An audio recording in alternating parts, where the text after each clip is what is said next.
முழு எபிசோட்களையும் இலவசமாக ஜீ5ல பாருங்க. இப்பவே ஆப்பை டவுன்லோட் பண்ணுங்க.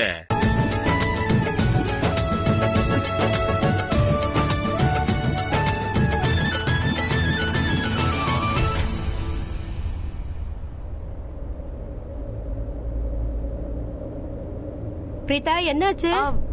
ஒண்ணும் இல்ல, அது பரவாயில்ல, நானே மேனேஜ் பண்ணிக்கிறேன்.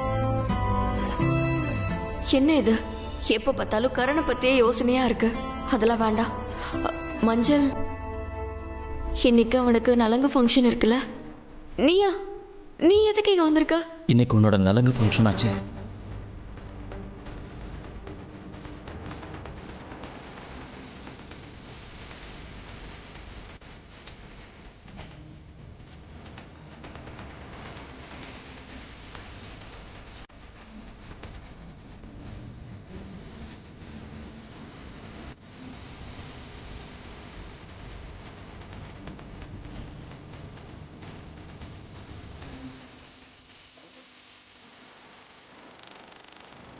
முழு எபிசோட்களையும் இலவசமாக ஜீ5ல பாருங்க. இப்பவே ஆப்பை டவுன்லோட் பண்ணுங்க.